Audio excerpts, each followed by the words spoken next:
Hey guys, Nate Sosa Photography.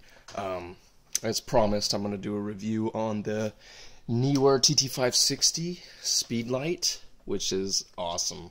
I mean, this is the one that I opened today. It was actually supposed to be here tomorrow, but I just couldn't wait. I actually went down and picked it up. They let me pick it up, which is awesome.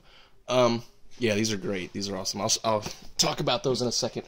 But actually, on one of my videos about the HP Slate 21, I had a question about screen calibration, and basically for photographers and people who edit their photos on screens, they want what they see through the viewfinder of their cameras and snap a picture of. They want it to look exactly the same when you view it back on computers, phones, whatever it may be.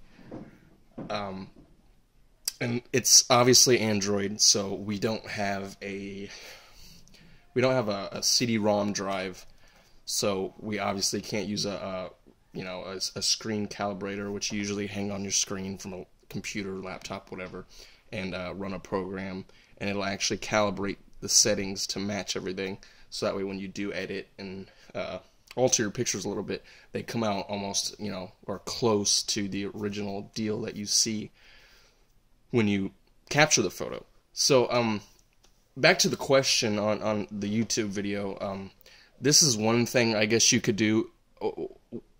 Two things, honestly. You can actually take a screen calibrator. I keep saying squeen, I don't know why. A screen calibrator, and if you want, have it hooked up to a computer if you have one, and actually put it on this screen. See if you can get the settings from that and get them to match on here as close as possible. And this program on Android will help you out. This is mainly what I want to talk about before we get to the Speedlights. It's called Filter Your Screen Free, and I mean, it's got a 4.2 rating. There's actually another one, but in my opinion, it doesn't work too well.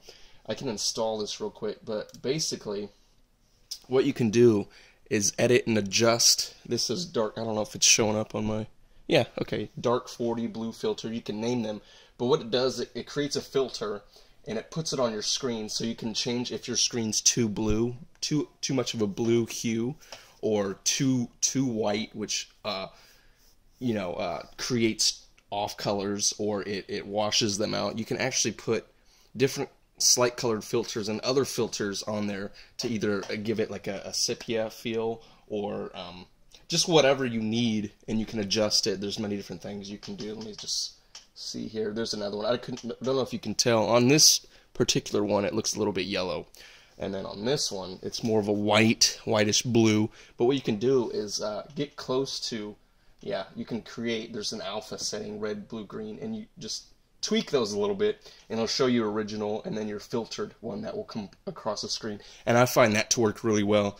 Most of my pictures that I take, I compare them to what I see on my camera, even though you're not really supposed to go off the screen on your camera, because it's the same thing.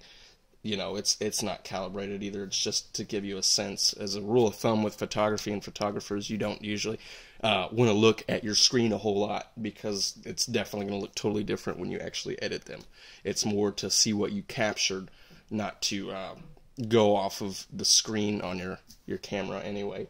But this helps a lot, though. But I found, back to what I was saying, it works for me. I've tweaked it a little bit. I use this, and they come out almost perfect to what I see on my 500 pixels, or on a normal computer, per se, I guess you could say. When I view them on other platforms or operating systems other than Android, it's perfect. And I mean, I've had people where I've made pictures better, and the comments were overwhelming, I guess, about how, the clarity, etc., colors. That's why I use Snapseed a lot too. It helps with that. I think that program is probably the best program you can use. But that's just a quick question I wanted to answer for somebody who made a comment on one of my YouTube videos. But I just want to hurry up and get to the NEEWER. These things are awesome. And let me move my camera a little bit. For some reason on this phone, when you film, it zooms in rather than, I don't know, it's kind of weird. But let's just go ahead and get to these guys. I don't know, these are awesome. I opened one today. I couldn't wait. I opened this one. So, I mean, I have another one here that has not been opened yet. So I know how a lot of you like unboxings. I know I do. It kind of makes you want to buy it even more. Kind of like getting a present. You know, you open it, you're excited. But let's just go ahead and open this thing. It's got, I don't know, even the box is like amazing. It's kind of weird to say, but it's not flimsy or junky, I guess you could say. It's awesome quality, and these things are cheap. The reason why I bought these was because the reviews were like overwhelmingly just, you know, everybody that bought one of these, you know, were raving about it. It's like better than the Canon Speedlites that you get, which are like $200 plus. These things are under $40. I bought 2 of them. So, first off, it comes in a bag. It's like a velvety bag. And I actually saw a review where the guy said he didn't really like it. But I've had, like, if any of you bought sunglasses, they come in those bags and they're like thin and, you know, they look like they'll rip up here when you tighten these drawstrings. This thing is thick and really heavy duty feeling. So I feel like it's perfect to keep in there. So that's awesome. And it's soft, so it won't, you know, I feel like it'll take care of this once you put it in there. But let's go ahead and get started real quick. It's got a built-in bounce card and flash diffuser, which, I mean, I don't know how well, I haven't really tried out the diffuser part yet. But it's kind of cool, the bounce card. A lot of people say you don't need it, but, you know, who am I to judge or tell you that you shouldn't use it? Because I don't know what type of photography you do. So it might work for you. It actually works quite well, the bounce card. I just haven't really messed with the diffuser, but it's awesome. So perfect. The build quality is amazing. It's sturdy, hard plastic. It doesn't feel flimsy if you push it. You know, it's hard. It's amazing, and it's heavy. It's really heavy. So to the let me see actually. Yeah, let's get to the features. It's a Speedlite. I have a Canon T3i. So if you want to use these on tripods, which is really cool, and I have that other video if you've seen it, I have the flash triggers. And you can use those, but with Speedlites, I feel like you really don't need to, because these have the option of Slave 1 and Slave 2. Let me see if I can get close enough. Right. Yeah, you can kind of see it. Slave 1, Slave 2, power. The brightness settings over there, as you can see, plus and minus, up and down for the brightness. Mode, which selects through manual, Slave 1, Slave 2, and you can test fire it, and then on and off. I don't have any batteries in here yet, but I will put some in and show you a little bit more. Again, metal boot here for the hot shoe or cold shoe, whatever you decide to put it on. Amazing. So I feel like, you know, this is really hard, and it's not going to fall apart either, versus the plastic ones. The Titan dial on here, little twist dial, is really thick, hard plastic. It's not flimsy either. So and it twists smooth. I've had ones that, you know, get stuck, or they seem like they get off the thread a little bit, but this is awesome. It's got a charger on one side right here, which I don't know where to get the chargers. I've never really looked into that, but it doesn't really say. Yeah, there's the charger port. And then it's got a sync cable, I believe, for a computer, which I don't know what that would be for. I've never really had to use that, so I don't know. I can't tell. I don't know everything about photography. I just know what I need to know, I guess. You know, the basics, but this thing's awesome. I use the word awesome a lot. It is awesome. It's amazing. Let's go ahead and put some batteries in it. So I have like 4 or 5 of these things. I recommend getting these and just use rechargeables. So, and they last forever. I'm not going to endorse a certain brand, but I use Energizer.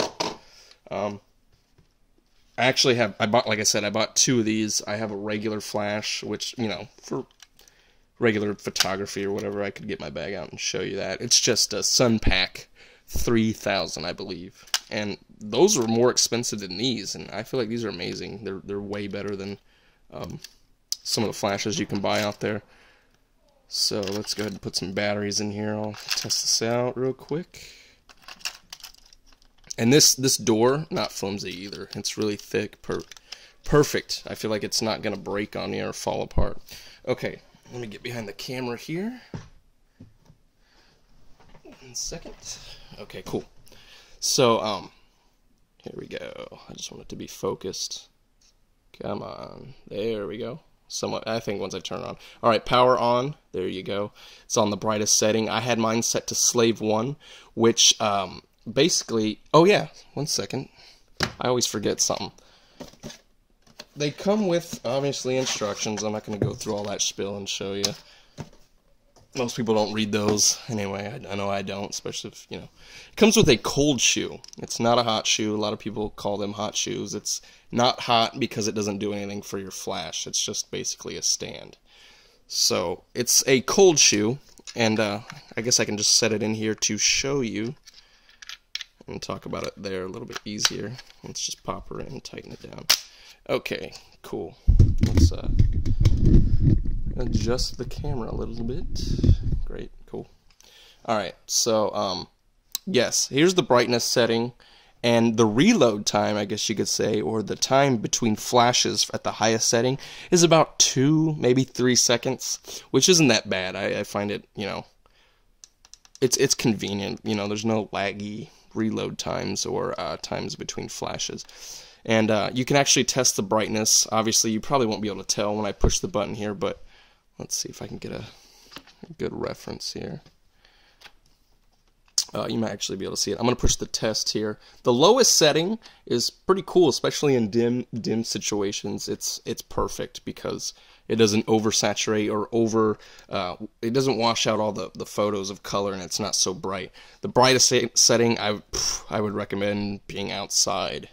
It's really bright. And remember, these are manual, so you're going to have to adjust your camera to be able to work with this. You plug this in your hot shoe on top of your camera, it's not going to work together with it. But it does work. You just have to adjust your settings accordingly between your camera and the actual flash. But let me just show you. Yeah, it's pretty, I mean, it's not really picking it up, but I'm pushing it and it's almost strobing. There's no reload time. Every time you push it, it works. And obviously, gradually get up. It's still pretty fast. The highest setting is, wow, yeah. It's slow, but it's very bright, and it does what it needs to do. But these are, with batteries in it, it's a little bit heavier. It's so, the build is awesome. I feel like it, you know, it's not gonna break. It's really hefty, thick plastic, and I've had some cheapy ones too that are way more than this. So this is perfect. This is awesome. I do recommend buying these. Let me just go ahead and shut it off here. It does do a full, one way it does 90 degrees. I believe it's that way. 90 degrees still bends. And then the other, let me see here if I can get this, is a full 150 plus. Yeah, 150. So, I mean, 90 this way and then 150 degrees. So, that's really cool. If you want it to bounce back away from your subject. Yeah, these are perfect, amazing quality. I do recommend buying them. All the reviews, I was kind of like iffy, you know. I was like, that's pretty cheap, but since it's cheap, I mean, why not, you know? I bought 2 of them because of the reviews, so, and I mean, I'm glad I bought both of them. I feel like they're gonna last forever, the quality, versus some of the expensive ones that I have bought before, and just feel kind of crappy, I guess, you know, the plastic, the build quality. But these are awesome. I recommend getting them. And if you want, I know some people like the unboxing videos. I actually saved another. I mean, not that I need to open it for you guys, but I pretty much did without unwrapping it. But yeah, I bought 2 of these. Let me just go ahead and get some scissors here. I'm probably going to set these up. I'm excited to use these, especially for weddings and stuff like that. I mean, you don't really need the wireless triggers, because if you set them to slave, they're going to work anyway, which is great. You just set the setting to the brightness you want, depending on the lighting around you anyway. But here's the second one. I've got 2 of them. Awesome. Pick these up. Tt560. It's a NEEWER Speedlite. I believe it. NEEWER. I've heard a lot about NEEWER products. I do believe it's an import. It's made in China. But a lot of people in the U.S. Suppliers and places like that, you can buy them. So I'm glad. These things are awesome. Pick them up. Please rate, comment, subscribe, all that stuff. If you have any questions, just go ahead and ask, and I reply to them right away. If not, directly to you, maybe in a video. So, yeah, I hope you liked the video. Thanks for watching, and I'm out. See you guys later.